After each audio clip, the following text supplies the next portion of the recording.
যে কথা বলতেছিলাম 50 ওয়াক্ত নামাজ আল্লাহ পাক দিলেন আমাদের নবীকে হাদিয়া স্বরূপ, রাজুকে হাদিয়া স্বরূপ 50 ওয়াক্ত নামাজ দিলেন। আল্লাহর পয়গম্বর যখন ফেরার পথে পয়গম্বর মুসা আলাইহিস সাথে সাক্ষাৎ হলো, পয়গম্বর মুসার সাথে সাক্ষাৎ হলো। পয়গম্বর মুসা বললেন, আপনাকে আল্লাহ পাক কি দিলেন? 50 ওয়াক্ত নামাজ। কয় ফিরে যান, আমার উম্মতের 2 ওয়াক্ত ছিল তাই তারা পড়ে নাই। আপনার উম্মত তো সময় কম পাবে, কর্মব্যস্ত হবে, বেশি ঝামেলা যুক্ত হবে, এত পড়তে পারবে না। বারবার গিয়ে কমায় পাঁচে চলে আসলো। পয়গম্বর মুসা বলেন, আমার যান। নবী বলেন, না আর যাবো না, আমার লজ্জাবোধ হচ্ছে। আল্লাহ পাক ডেকে বলেন, পয়গম্বর আসতে হবে না, আমি 5 ওয়াক্তই ফয়সালা করলাম। তবে যে ব্যক্তি ইহতিমামের সাথে সময় মতো 5 ওয়াক্ত নামাজ আদায় করবে, আমি আল্লাহ তাআলা আমল নয় 50 ওয়াক্তের সওয়াব দিয়ে দিব। আল্লাহ পাকে পয়গম্বর জিজ্ঞাসা, আল্লাহ আপনার পয়গম্বর মুসা বলেছেন তার উম্মত 2 ওয়াক্ত পড়ে নাই, আমার উম্মত 5 ওয়াক্ত কেমনে পড়বে? আল্লাহ বলে, পয়গম্বর চিন্তার কারণ নাই, যান নিয়ে যান, আমি ডেকে ডেকে পড়ায় নেব। এই জন্য কোন নবীর উম্মতের নামাজের আযান ছিল না, উম্মতে মুহাম্মাদের নামাজের জন্য আযান আছে। আল্লাহ পাক ওয়াদা দিয়েছেন, নিয়ে যান, আমি আপনার উম্মতকে ডেকে ডেকে পড়ায় নেব। এই জন্য 5 ওয়াক্ত নামাজের আগে আযানের ব্যবস্থা আল্লাহ পাক করে দিয়েছেন। 20 মিনিট আগে আযান দেওয়া হয়, আধা ঘন্টা আগে আযান দেওয়া হয়, যাতে করে উম্মত আধা ঘন্টা আগে থেকে প্রস্তুতি নিয়ে সময় মতো নামাজ আদায় করতে পারে। ও মুসলমান, চিন্তার বিষয়, ভাববার বিষয়। আল্লাহ রাব্বুল আলামিন তার উম্মতকে, তার নবীর উম্মতকে ডাকার জন্য এমন শব্দ দিলেন, আরবি ডিকশনারিতে, আরবি ভাষায় কাউকে সম্মান জানাবার জন্য, অভিবাদন জানাবার জন্য তার চাইতে উন্নত শব্দ আরবি ভাষার মধ্যে নাই। হাইয়া আলাস সালাহ বলা হয়, হাইয়া আল ফালাহ বলা হয়। হাইয়ার চাইতে দামি শব্দ কাউকে সম্মান জ্ঞাপনের জন্য, সম্মান জানাবার জন্য, কাউকে অভিবাদন জানাবার জন্য হাইয়ার চাইতে কোনো দামি শব্দ নাই। আল্লাহ রাব্বুল আলামিন উম্মতে মুহাম্মাদীকে সবচেয়ে দামি শব্দ দিয়া 5 ওয়াক্ত নামাজের আগে ডাকেন মসজিদে যাওয়ার জন্য। আল্লাহর পয়গম্বর হয়তো জিজ্ঞাসা, মাওলাই কারীম, যোহর আসর মাগরিব এশায় হয়তো অলসতার মধ্যে থাকবে না, শুধু হাইয়া আলাস সালাহ বললে উম্মত মসজিদে হয়তো চলে আসবে, কিন্তু আমার উম্মত কর্মব্যস্ত, নানা কাজে ব্যস্ত থাকে, যখন রাত্রে ঘুমায়া যাবে আর আবার ঘুমায়া যাবে, ফজর আযান হয়তো কানে যাবে না, আমার উম্মত ফজর সময় কেমনে জাগবে? আল্লাহ পাক বলেন, নবী চিন্তা করে লাগবে না, ফজর ডাকার ব্যবস্থা করব। এই জন্য ফজর আযানের মধ্যে আযানের শব্দ বলার পর পাঠ্যের শব্দ বলে, আসসালাতু খায়রুম মিনান নাওম। নবী চিন্তা করে লাগবে না, যান, ফজরও আমি আপনাদেরকে ডেকে ডেকে পড়িয়ে দিব নামাজ। আল্লাহু আকবার। নামাজ কত গুরুত্বপূর্ণ। সমস্ত বন্দেগী আল্লাহ রাব্বুল আলামিন ফেরেশতা জিবরাইলের মাধ্যমে আয়াত নাযিল করে দুনিয়াতে ফরজ করেছেন, আর নামাজ ফরজ করেছেন আল্লাহ রাব্বুল আলামিন তার মাহবুবকে তার দরবার ডেকে নিয়ে রাজকে হাদিয়া স্বরূপ উপটুকু হিসেবে আল্লাহ পাক নামাজ দিয়েছেন। এই নামাজের মাধ্যমে মুসলমান গুনাহ থেকে মুক্ত হয়ে কবরে যাবে। যে কথা বলতেছিলাম, পাড়ায় পাড়ায় মসজিদ কেন হলো, কারণ কি? পাড়ায় পাড়ায় মসজিদ হওয়ার 1 নাম্বার কারণ, যেন বান্দারা অটোভাবে গুনাহ মাফ করতে পারে। গুনাহ মাফ না চাইলেও যেন বান্দার গুনাহগুলো মাফ হয়ে যায় অটোভাবে। এই জন্য পাড়ায় পাড়ায় মসজিদ করেছে রব্বুল আলামিন। কেমনে মাফ হবে? নামাজ পড়তে ওযু লাগে না বাজান? ওযু লাগে না বলেন? ওযু লাগে তো, ওযু ছাড়া কি নামাজ হয়? যেহেতু নামাজের জন্য বান্দা ওযু করে, এই জন্য ওযুটাকে আল্লাহ পাক গুনাহ মাফের মাধ্যম বানায়া দিয়েছে। ওযু করলে গুনাহ মাফ হয়ে যায়। হাদিসের মধ্যে আসছে, নবী রাসূল বলেছেন, যখন বান্দা চেহারা ধোয়, তার চোখ দ্বারা, ভুরু দ্বারা করা গুনাহগুলো ঝরে যায়। যখন বান্দা হাত ধোয়, হাতের দ্বারা করা গুনাহগুলো ঝরে যায়। যখন বান্দা কানা মাথা মাসা করে, মাথা কান দ্বারা করা গুনাহ মুছে যায়। যখন বান্দা পা ধোয়, পায়ের দ্বারা করা গুনাহগুলো ঝরে যায়। নামাজের মাধ্যম যেহেতু ওযু, এই জন্য ওযুর মধ্যে আল্লাহ পাক গুনাহ মাফের শক্তি দিয়েছেন। শুধু তাই না, শুধু গুনাহ মাফ হয় তাই না, ওযু জান্নাতের গ্যারান্টি দিয়ে দেয়।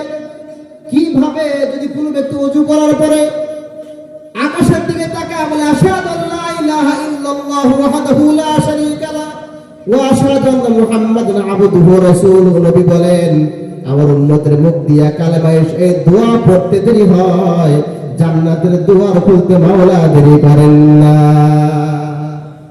নামাজে বান্দা যায় নাই, শুধু ওযু করছে নামাজের জন্য, গুনাহ মাফ শুরু হয়ে গেছে।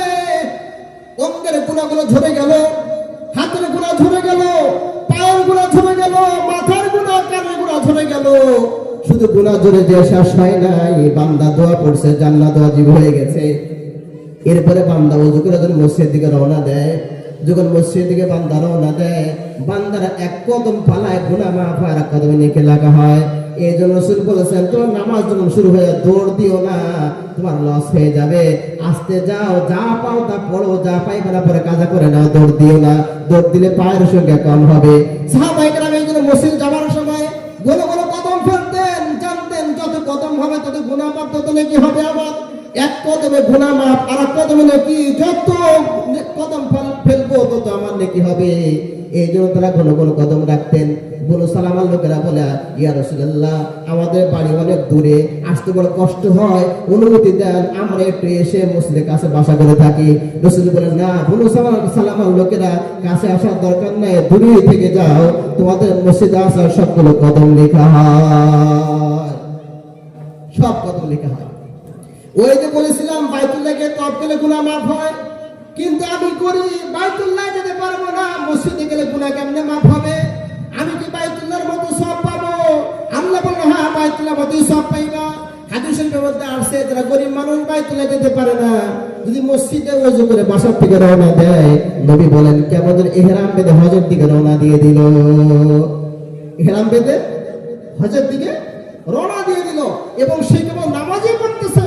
এই হাদিসে আসছে, তুমি যখন মসজিদের দিকে যাইবা, তো যাওয়ার সময় তুমি আঙ্গুল এরকম ঢুকায় ফুটাইও না, যেমন নামাজের মধ্যে আঙ্গুল ঢুকায় ফুটান যায় না, তুমি ওযু করে মসজিদে যাচ্ছ, আঙ্গুল ফুটাইও না, কেমন করে তুমি নামাজের মধ্যেই আসো।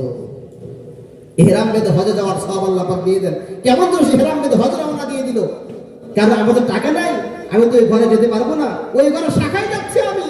এটা আল্লাহ পাক হজের কত কবুল মঞ্জুর করে নিচ্ছে। আল্লাহু আকবার। এরপরে মসজিদে গেলাম, গুনাহ মাফ হওয়া শুরু হয়ে গেছে। মসজিদে গেলাম, গিয়ে নামাজ পড়লাম, তাহিয়াতুল ওযুর নামাজ। কিসের নামাজ? কিসের নামাজ পড়বো ওযু করার পরে? তাহিয়াতুল ওযুর নামাজ। ওযুর আদবের 2 রাকাত নামাজ বাজান আছে, আমরা কোনো পড়ি না। এটা খুঁটে খুঁটে পড়া দরকার। জানবো, শুনবো, আমল করবো, ইনশাআল্লাহ খুঁটে খুঁটে পড়া দরকার। যখন ওযু করবো, আমি বাসায় হোক আর মসজিদে গিয়ে হোক, আমি 2 রাকাত তাহিয়াতুল ওযুর নামাজ পড়বো। বাসায় পড়া বেশি ভালো। নফল নামাজ, সুন্নত নামাজ বাসায় পড়বে ইনশাআল্লাহ। বাসার মধ্যে আল্লাহ পাক নূর দান করবেন, বাসাটা আলোকিত হয়ে যাবে, বাসার মধ্যে নামাজের পরিবেশ সৃষ্টি হবে। আমার সন্তান আমাকে দেখে নামাজ পড়া শিখবে, আমার মেয়ে আমাকে দেখে নামাজ পড়া শিখবে, আমার বিবি আমাকে দেখে নামাজ পড়া শিখবে। এই জন্য নফল নামাজগুলো, সুন্নতগুলো ঘরে পড়বো, একমাত্র ফরজ নামাজ গিয়ে মসজিদে পড়বে ইনশাআল্লাহ তাআলা। ওযু করার পরে 2 রাকাত নামাজ পড়ার নাম কি? ওযুর নামাজের নাম কি? তাহিয়াতুল ওযুর 2 রাকাত নামাজ। এই নামাজটা বাজান ফরজ না, এই নামাজটা ওয়াজিব না, এই নামাজটা সুন্নতে মুআক্কাদাও না, মুস্তাহাব। কি নামাজ? মুস্তাহাব নামাজ। কিন্তু নামাজটা মুস্তাহাব হলে কি হবে? পাওয়ার বড় সাংঘাতিক, পাওয়ার বড় সাংঘাতিক। এই নামাজের মাধ্যমেই আল্লাহর পয়গম্বরের সাহাবী বিলাল হাবশী রাদিয়াল্লাহু তাআলা আনহু দুনিয়াতে চলে আল্লাহর পয়গম্বরকে জান্নাতের মধ্যে পায়ের আওয়াজ শোনায় দিয়েছে। এই নামাজের মাধ্যমে দুনিয়াতে চলে আল্লাহর পয়গম্বরকে জান্নাতের মধ্যে পায়ের আওয়াজ শোনায় দিয়েছেন। এই জন্য ইনশাআল্লাহ আমরা পড়বো তো, হ্যাঁ, ওযু করার পরে 2 রাকাত তাহিয়াতুল ওযু নামাজ ইনশাআল্লাহ আমরা পড়ে নেব। মসজিদে গেলাম, তাহিয়াতুল মসজিদে নামাজ পড়লাম। ক্যালেন্ডার দেওয়া আছে 1:30টায় জোহর দাঁড়ায় যাবে, 1:30 বাজে না, এই নামাজের পরে বসে রইলাম মসজিদে। দুনিয়াবি কথা বললাম না, দুনিয়াবি কথা বললাম না, মসজিদে বসে বসে রইলাম, তাসবিহ পড়লাম বা চুপ থাকলাম, যাই করে করলাম। নামাজের জন্য অপেক্ষা করতেছি। পয়গম্বর হাদিসের মধ্যে বলেন, তুমি নামাজের অপেক্ষা করতেছো, তুমি যে নামাজ সামনে পড়বে কবুল হবে কিনা বলা যায় না, কিন্তু নামাজের অপেক্ষা করতেছো। এই অপেক্ষা করার কারণে আল্লাহ রাব্বুল আলামিন তোমার আমলনামায় কবুল নামাজের সওয়াব লিখতে থাকে। আমি নামাজ অপেক্ষা করতেছি, কবুল নামাজের সওয়াব আমলনামায় লেখা হইতেছে আমার আমলনামায়। নামাজ শুরু হয়ে গেছে, ইমাম সাহেব আসছে, ইমাম সাহেবের সঙ্গে আমি তাকবীর মেনে নামাজ শুরু করে দিয়েছি, ইমাম সাহেব বলেছেন গায়রিল মাগদুবি আলাইহিম ওয়ালাদ-দাল্লিন।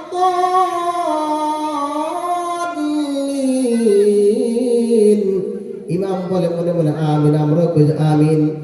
ইমাম আমিন বলছে, আমরা আমিন বলেছি। ইমাম সাহেব ওয়ালাদ-দাল্লিন বলার পরে রাসূল বলেন, ইমাম আমিন বলে, মুক্তাদি আমিন বলে, ফেরেশতারাও আমিন বলে। যে মুক্তাদির আমিন আর ফেরেশতার আমিন একসঙ্গে হয়ে যায়, ওই মুক্তাদির জীবনের সবগুলো গুনাহ আল্লাহ পাক মাফ করে দেয়। তাহলে ইমাম সাহেবের আমিনের সঙ্গে আমিন মিলাইয়া, ফেরেশতার আমিনের সঙ্গে আমিন মিলাইয়া আমার জীবনের গুনাহ মাফ করতে চাইলে আগামীকাল ফজর থেকে আমরা সব নামাজ ঘরে পড়বো ইনশাআল্লাহ, নাকি? সব নামাজ ঘরে পড়বো না? ঘরে পড়লে কি পাওয়া যাবে? কোথায় পড়তে হবে? মসজিদে। তাহলে মসজিদে জামাতে যখন নামাজ পড়বো, আমি ইমাম সাহেব ওয়ালাদ-দাল্লিন বলার পর আমি আমিন বলবো, ফেরেশতারা আমিন বলবে। যখন ফেরেশতারা আমিন আর আমার আমিন একসঙ্গে হয়ে যাবে, আল্লাহ পাক আমার গুনাহগুলোকে মাফ করে দিবে। তাহলে আল্লাহ রাব্বুল আলামিন গুনাহ মাফ করার জন্য নামাজকে বড় প্রভাব দিয়েছেন, পাওয়ার দিয়েছেন। নামাজের দ্বারা গুনাহ মাফ হয়ে যায়। এক ওয়াক্ত নামাজ আর মর্তবা, দুই ওয়াক্ত নামাজ মর্তবা সমাজের কাফারা শুরু। এক ওয়াক্ত নামাজ বান্দা পড়ে যায়, আবার গুনাহ হয়, দ্বিতীয় ওয়াক্তে হাজরা দেয়। এই দুই ওয়াক্ত নামাজ হাজরা দেওয়ার কারণে মধ্যে গুনাহ আল্লাহ পাক রব্বুল আলামিন মাফ করে দেন। এই জন্য আল্লাহ রাব্বুল আলামিন নামাজকে অনেক প্রভাব দান করেছে গুনাহ মাফের জন্য। এই জন্য যেহেতু আমরা সকলে গুনাহগার, কম বেশি আমাদের গুনাহগুলো হয়ে থাকে, অজান্তে হয়ে যায়। আমাদের গুনাহগুলো অটোভাবে মাফ করতে চাইলে আমাদের ইনশাআল্লাহ নিয়মিত মসজিদে যাওয়ার ব্যবস্থা আমাদের করতে হবে। আমাদের মসজিদে যাওয়াটা চালু রাখতে হবে। কিয়ামতের মাঠে আল্লাহ পাক একটা গ্যালারি করবেন। সেই গ্যালারিতে 7 প্রকার মানুষ স্থান পাবে, জায়গা পাবে। 7 প্রকার মানুষ সেই গ্যালারিতে বসার জায়গা পাবে। কিয়ামতের মাঠে কোনো গাছ থাকবে না, কোনো ওয়াল বিল্ডিং থাকবে না, ছায়া কোনো ব্যবস্থা থাকবে না। একটা মতো ছায়া, আরশে আজিমের ছায়া। আরশে আজিমের ছায়া ব্যতীত কোনো ছায়া থাকবে না। তো সেই ছায়াতে স্থান পাবে 7 প্রকার মানুষ। তার মধ্যে 1 প্রকার মানুষ হলো ওই ব্যক্তি যার মন মসজিদের সঙ্গে লটকানো থাকে। অর্থ কি? লটকায় কেমন হবে? মসজিদের সামনে এক ওয়াক্ত নামাজ পড়ে গেল, জাগতিক কাজে সে ব্যস্ত হয়ে গেছে, কিন্তু মনে মনে কল্পনা, ধারণা, আমার ইচ্ছা যে আবার আসরে আজান হবে, কখন আমি নামাজটা মহল লেগে পড়বো। আসর পরে কাজে বের হয়, আমার মসজিদে মাগরিবে আসার চিন্তা তার মনের মধ্যে থাকে। সেই যেখানে থাকুক না কেন, তার নামাজ মসজিদে পড়ার চিন্তা থাকে। এই ব্যক্তির মনটাকে মসজিদে লটকানো আছে। এই ব্যক্তি কিয়ামতের মাঠে ওই রহমতের ছায়ার মধ্যে সে গ্যালারিতে বসার স্থান পাবে। এই জন্য যদি আমরা এই একটা চালু করি, একটা আমল চালু করি যে আমি যেখানে যাই না কেন, ফজর পড়ে যেখানে যাই ইচ্ছা রাখবো যে আমি আবার জোহরটাকে মসজিদে পড়বো, জোহর পড়ে যেখানে যাই ইচ্ছা রাখবো আসরকে মসজিদে পড়বো। এইভাবে ইনশাআল্লাহ যদি আমরা মসজিদের সঙ্গে মনটা লটকা রাখতে পারি, কিয়ামতের মাঠে সেই বিশেষ গ্যালারিতে আমার স্থান হবে ইনশাআল্লাহ তাআলা। যে কথা বলতেছিলাম যে আচ্ছা আমাদের মসজিদ পড়াশোনা কেন হলো? 1 নাম্বার হয়েছে যে আমাদের গুনাহগুলো অটোভাবে মাফ করে নেওয়ার জন্য। 2 নাম্বার, আল্লাহ রাব্বুল আলামিন রহমত নাজিল করেন বাইতুল্লাহর উপরে, সেখান থেকে ভাগ হয় সব মহল্লার মসজিদে, আর মহল্লা থেকে ওই মসজিদ থেকে পুরো মহল্লাতে বন্টন করা হয়। তাহলে বান্দারা যেন আমার রহমত থেকে বঞ্চিত না হয়, এই মসজিদের মাধ্যমে যেন বান্দারা রহমতের ভাগী হতে পারে, এই জন্য আল্লাহ রাব্বুল আলামিন পাড়ায় পাড়ায় মসজিদ করতে বলেছেন, মসজিদ করার ব্যবস্থা করে দিয়েছেন। পয়গম্বর সাল্লাল্লাহু আলাইহি ওয়াসাল্লাম বলেছেন তোমরা পাড়ায় পাড়ায় মসজিদ করো। পাড়ায় পাড়ায় নবী আলাইহিস সালাম মসজিদ করতে বলেছেন। তার মধ্যে একটা মসজিদ এখন বায়তুল মামুর এখানে হয়েছে। এখানে হয়তো নবী ইব্রাহিম আলাইহিস সালামের সেই ধুলি করার একটা অংশ পড়েছিল, যে মসজিদ হয়ে গেছে কোন জায়গায় তালতলা, এই যে 8টা মসজিদ হলো পাশে নতুন মসজিদ। মসজিদ বেশি হওয়া ভালো, যত মসজিদ বেশি হবে নামাজ তত বাড়বে। আমরা রিজিকের জন্য আজকে পেরেশান, 4 হাত পা দিয়ে আমরা মেহনত করি, মাথার ঘাম পায়ে ফেলি রিজিকের জন্য, অথচ রিজিক যা করলে আসবে এটা করি না। আমরা মনে করি আমার মেহনত করলে, ব্যবসা করলে, চাকরি করে রিজিক আসবে। না, চাকরির মধ্যে রিজিক নাই, ব্যবসার মধ্যে রিজিক নাই, আমার ক্ষেতের মধ্যে রিজিক নাই, আল্লাহ বলেন ওয়াফিস সামাই রিজকুকুম, তোমাদের রিজিক আসমানে। রিজিক কোথায়? আমরা মনে করি কোথায়? জমিনে। ব্যবসা করলে টাকা আসে, জমিন চাষ করলে ফসল আসে, চাকরি করলে বেতন আসে, এটা জমিনে। আল্লাহ বলেন ওয়াফিস সামাই রিজকুকুম, তোমাদের রিজিক কোথায়? আসমানে। আমি বলি খুঁজি কোথায়? দুনিয়াতে। আল্লাহ বলে আসমানে, আমি খুঁজি দুনিয়াতে। আচ্ছা বলেন তো, ঢাকা যদি আমার টাকা হারায় যায়, গুলিস্তানে টাকা হারায় গেছে, আমি সেই টাকা খুঁজি সাদাতপুরে বাজারে এসে ফলপট্টিতে টর্চ লাগিয়ে এনে জ্বালিয়ে এনে টাকা খুঁজি। মানুষ জিজ্ঞাসা হুজুর কি খোঁজেন? টাকা কনে হারাইছে? গুলিস্তানে। টাকা হারালে গুলিস্তানে, আমি খুঁজি সাদাতপুরে ফলপট্টিতে। মানুষকে আমাকে ভালো বলবে না বলবে তার মনে হয় একটা ঢিলবিল হয়ে গেছে, নাকি বলেন? তা আল্লাহ রিজিক হলো আসমানে, আমরা খুঁজি জমিনে। তাহলে আমরা কি ভালো মানুষ না তার সেরা হয়ে গেছি? আমরা তার সেরা হয়ে গেছি। আসমানে রিজিক, জমিনে একটা খালি প্লেটের মতো, খালি প্লেটে কিছু রাখলে পাওয়া যায় না, রাখলে পাওয়া যায় না। আল্লাহ পাক আসমানে রিজিক কাউকে চাকরির মাধ্যমে দিচ্ছেন, তাই চাকরিতে পাই। কাউকে জমিনের মাধ্যমে দিচ্ছেন, তাই জমিনে পাই। কাউকে ব্যবসার মাধ্যমে দিচ্ছেন, তাই আমরা ব্যবসায় গিয়ে পাই। তাই যদি না হবে, একই বাজারে একই দোকান দুইজন সাজিয়ে পোস্টার সাজিয়ে বসেছে, একজনের বেচাকেনা হয় কোটি টাকা লাভ হয়, আর একজনের বেচাকেনা হয়ই না। একজন জমিতে ফসল আবাদ করে ফসল বনে, কারো ফসল ভালো হয়, কারো ফসল পুড়ে যায়, নষ্ট হয়ে যায়। তাহলে জমিন থেকে আসে না, দেন কে? আল্লাহ রাব্বুল আলামিন। আল্লাহ আমাদেরকে দেন। এই জন্য রিজিক আল্লাহ পাক আসমানে রেখেছেন, এটা আল্লাহ পাক দিবেন নেক আমলের মাধ্যমে, নামাজের মাধ্যমে। আমরা সে নামাজ ছেড়ে দিয়া আমরা রিজিক অন্বেষণ করি, এই জন্য রিজিক পরিপূর্ণ আমাদের ভাগ্যে জোটে না। আল্লাহর থিওরি হলো আগে নামাজ পরে কাজে যাও, আগে নামাজ পড়ো বান্দা, পরে কাজে যাও, আমি আল্লাহ রিজিকের ব্যবস্থা করে দিব। কিন্তু আমাদের থিওরি হলো আগে কাম, আগে কাজ, সময় বাঁচলে নামাজ, আগে কাজ তারপর সময় বাঁচলে নামাজ। এটা আমাদের থিওরি হয়ে গেছে। আল্লাহ পাক বলেন ফাইদা কুদিয়াতিস সালাতু ফাতাশিরু ফিল আরদি ওয়াবতাগু মিন ফাদলিল্লাহ। নামাজ শেষ হয়ে গেছে, জমিনে ছড়িয়ে ছিটে পড়ো, জমিনে ছড়িয়ে ছিটে পড়ে আমার দেওয়া রিজিক অন্বেষণ করো। আগে নামাজ পরে কাজ, আমরা বলি আগে কাজ পরে নামাজ। এই জন্য পোলাপান গজলের মধ্যে বলে নামাজ কে বলো না কাজ আছে, কাজ কে বলো আমার নামাজ আছে, নামাজ কে বলো না কাজ আছে, কাজ কে বলো আমার নামাজ আছে। আগে নামাজ পরে কাজ, আগে নামাজ পরে কাজ।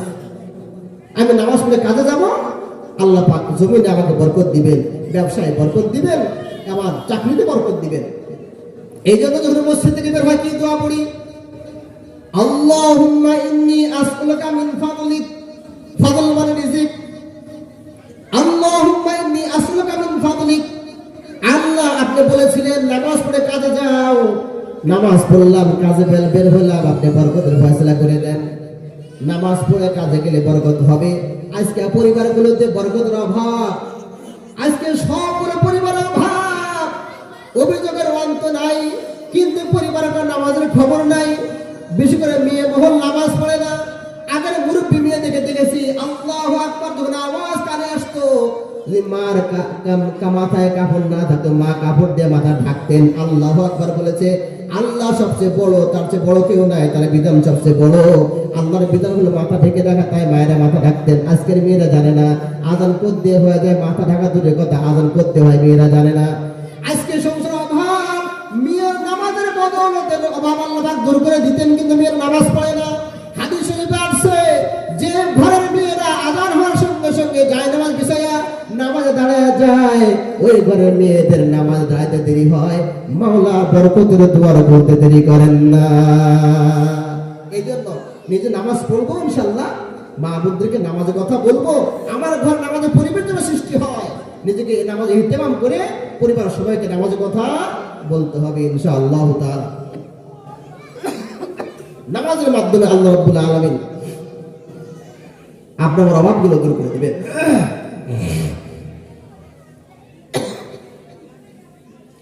নবী করিম সাল্লাল্লাহু আলাইহি ওয়াসাল্লাম আদত এটা ছিল, যখন কোন সাহাবীর পরিবার অভাব দেখা দিত, নবী বলতেন পরিবারের সবাই গুরুত্ব সহকারে নামাজ পড়ার অভাব দূর হয়ে যাবে।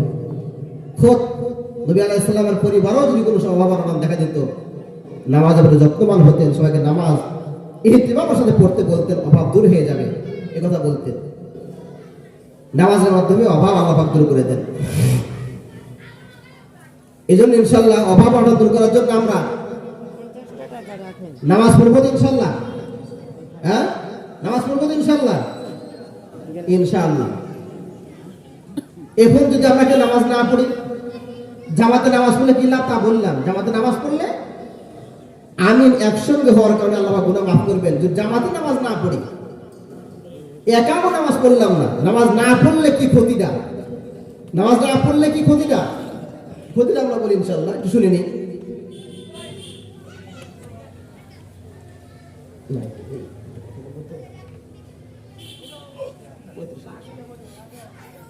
নামাজ না পড়লে কি ক্ষতি, না পড়লে ক্ষতি দেখেন কত ভয়ঙ্কর ক্ষতি। বিশেষ করে যখন ফজর নামাজ কেউ পড়ে না, মানুষ যখন ঘুমায় শয়তান মানুষের মাথায় আসে চুলের মধ্যে 3টা গিট্টা লাগায় দেয়। কটা গিট্টা, কটা গিট্টা লাগায় দেয়? 3টা গেরু লাগায় দেয়, চুলের মধ্যে গেরু লাগায় দেয়। অনেক অনেক রাখতে আছে ঘুমাও, অনেক রাখতে আছে ঘুমাও, এই বলে গেরু লাগায় দেয়। যখন সে ওঠে ওযু করে একটা গেরো খুলে যায়। যখন সে নামাজে দাঁড়ায় যায় আরেকটা গেরো খুলে যায়। প্রথম যখন ও উঠে দোয়া পড়ে, ঘুমের দোয়া, একটা গেরো খুলে যায়। ওযু করে আরেকটা গেরো খুলে যায়, নামাজ পড়ে আরেকটা গেরো খুলে যায়। তার দিনটা সুন্দর ফ্রেশ ভাবে কাটে, অস্থিরতা লাগে না, অলসতা লাগে না, সুন্দর ফ্রেশ তার মনটা থাকে, দিনটা ভালোভাবে কেটে যায়। আর যখন সে 3টা গেরো খুললো না, উঠলো না, দোয়া পড়লো না, ওযু করলো না, নামাজ পড়লো না, গিটটা একটাও খুললো না, দিনটা ভালো যায় না, অলস লাগে, শরীরের মধ্যে ভালো লাগে না, কোনো কাজে সে তৃপ্তি পায় না, অস্বস্তি ভাব লেগে যায়। আর শয়তান যখন সে ও জাগলো না, সূর্য উঠে গেছে, শয়তান এসে কানে পেশাব করে দিয়ে বলে যে কে রে, তুই আর আমি তো সমান, আমি তো সেটা না করে শয়তান হয়ে গেছি, তুই তো আজকে মাওলাকে সেজদা করলি না। মুসলমান ভাইরা আমার, নামাজ না পড়লে মানুষ শুয়োরের চাইতে খারাপ হয়ে যায়। শুয়োর একটা প্রাণী, শুকুর একটা প্রাণী, তার চাইতে নিকৃষ্ট প্রাণী আল্লাহ পাক দুনিয়াতে বানান নাই, যাকে নাজাসুল আইন বলা হয়। তার পুরাটা নাপাক, কোন সময় নাপাক রিফাইন করলে পাক হয়ে যায়, কিন্তু শুকুর এমন না পাক যদি রিফাইন করলে পাক হয় না। শুকুরের যত রূপ চেঞ্জ করবেন না কেন, শুকুরের চর্বি, শুকুরের গোশত যাই বলেন না কেন, যত রূপ চেঞ্জ করবেন হারাম হারামই থাকবে। অনেক সময় হারাম জিনিস রূপ চেঞ্জ হয়ে গেলে হালাল হয়ে যায়। যেমন একটা গাধা লবণের খনির মধ্যে চলতেছিল, লবণের খনির মধ্যে চলতে চলতে গাধা পড়ে গেল, তোলার মানুষ নাই, ওই লবণ গাধাকে খেয়ে ফেললো, আর গাধা পুরা গাধা লবণ হয়ে গেল। তাহলে এই গাধার লবণটা পাক, গাধা কিন্তু হারাম ছিল, কিন্তু লবণ হয়ে পাক হয়ে গেল। মারা ঘষি দিয়ে রান্না করে, ঘষি কিন্তু গোবর দিয়ে গোবর না পাক, কিন্তু যখন ঘষি জ্বালায় ছাই হয়ে যায়, ঘষির ছাই কিন্তু পাক। মেয়েরা থালা বাসন মাজতে পারে, অনেকে দাঁতও মাজে, গ্রাম দেশে দেখা যায়। মুসলমান ভাইরা আমার, কোন হারাম রূপ চেঞ্জ হয়ে গেলে হালাল হয়ে যায়, কিন্তু শুকুর এমন প্রাণী, যত রিফাইন করবেন, যত রূপ চেঞ্জ করবেন, কোনদিন শুকুর হালাল হবে না। সবচেয়ে নিকৃষ্ট প্রাণী হলো শুকুর। এই শুকুর সকালবেলা বলে, আল্লাহ আজকে আমাকে ঘুম দিয়েছিলেন, জাগালে আর আমি দিন বেলা চলবো, আমার সামনে ইহুদি পড়বে কোনো আপত্তি নাই, খ্রিস্টানকে দেখবো আপত্তি নাই, হিন্দু বৌদ্ধ দেখবো আপত্তি নাই, কিন্তু আমার সামনে ওই লোকজন না পড়ে যে আজকে ফজর পড়ে নাই,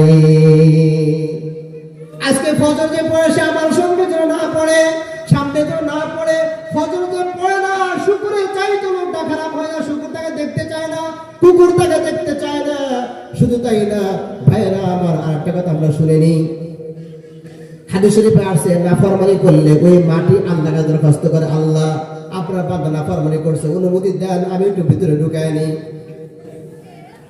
জমিনের যে জায়গায় বান্দা নাফরমানি করে, ওই জমিন মাওলাকে ডেকে বলে, মাওলা এত নিয়ামত দেয়া বান্দাকে পালেন, সেই বান্দা নাফরমানি করে, অনুমতি দেন আমি ওকে মাটির মধ্যে ঢুকাই নি।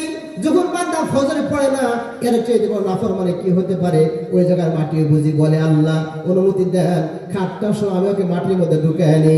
কিন্তু আল্লাহ বলে, না রে মাটি ঢুকাস না, তোকে তো বানাইছি কোন বলে, বলছি কোন মাটি হয়ে যাতে মাটি হয়ে গেছিস, তোকে আমি কোন বলে বানাইছি, কিন্তু যে লোকটাকে তুই মাটির মধ্যে ঢুকাতে চাইতেছিস, লোকটা বলে বানাই নাই, এক নয় দুই নয়, এক এক 9টা মাস আমি আল্লাহ নিজের কুদরতি হাত দিয়া ওকে ওর মায়ের পেটে ড্রয়িং করেছি।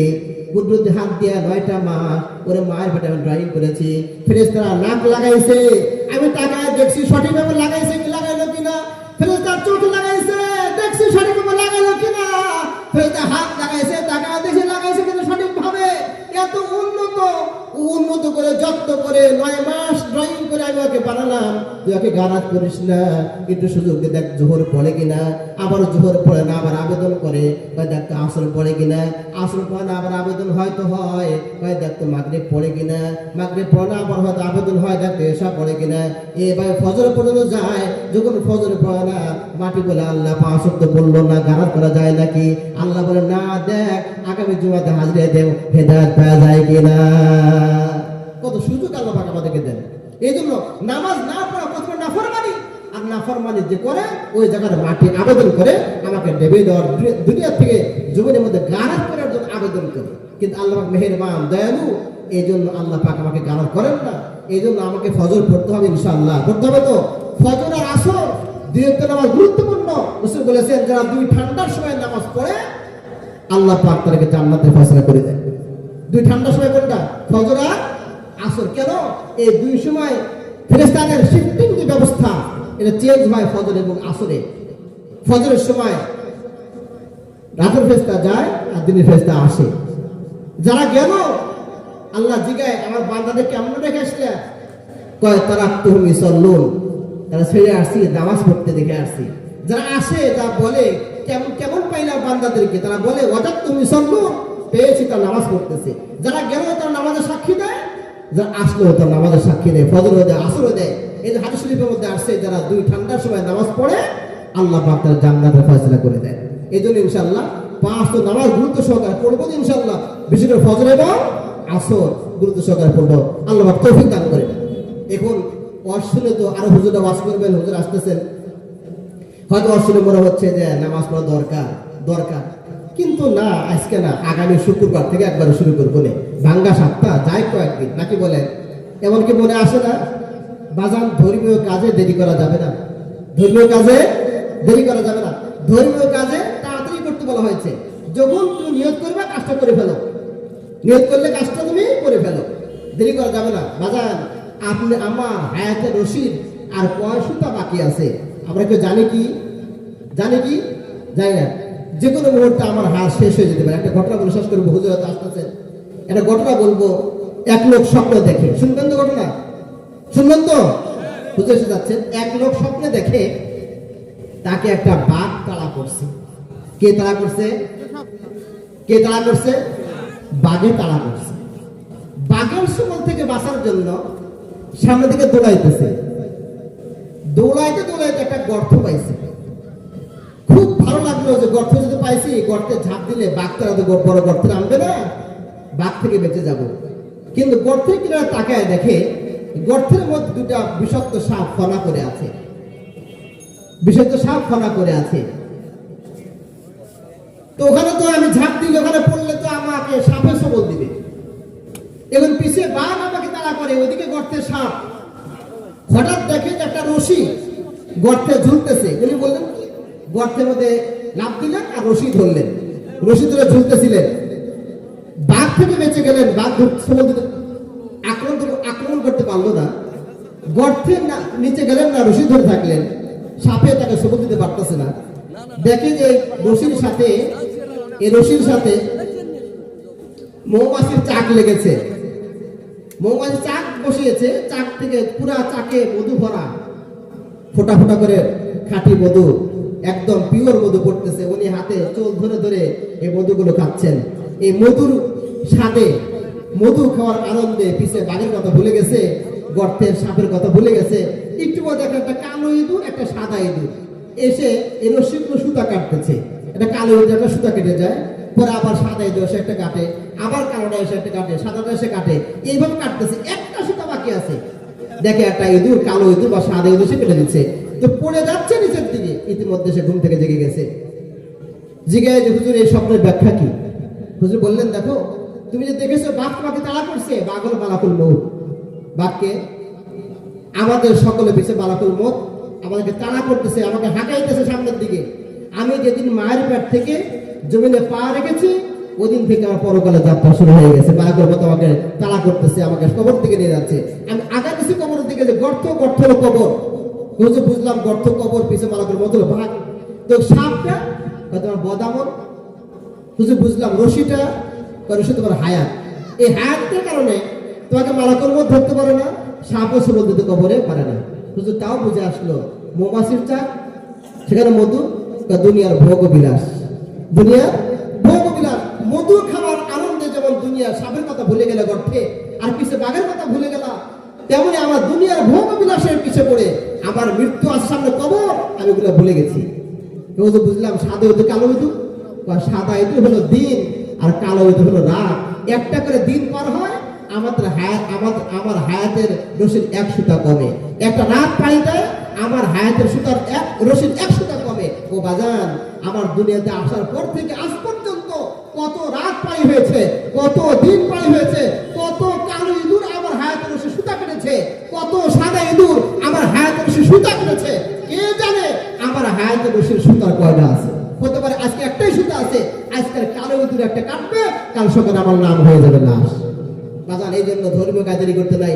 নামাজের কথা বলেছি, সংকল্প করবো, হুজুরের কথা বলবেন ইনশাল্লাহ। মসজিদে মাহফিল হয়তো নামাজের পর আলোচনা বেশি হবে, আরো অন্য বিষয় হতে পারে, না বললে আমি বলে গেলাম ইনশাল্লাহ। মসজিদ বাড়ির কাছে আল্লাহ করে দিয়েছেন, আমার হায়াতের রশির কয় সুতো বাকি আছে জানি না, এখান থেকে ওয়াদা করে যাব ইনশাল্লাহ আগামীকাল ফজর থেকেই কন্টিনিউ নামাজ শুরু করবে ইনশাল্লাহ তাআলা। রাজা সবাই চলে দাও, কে কে আগে হাতে দেখে ইনশাল্লাহ।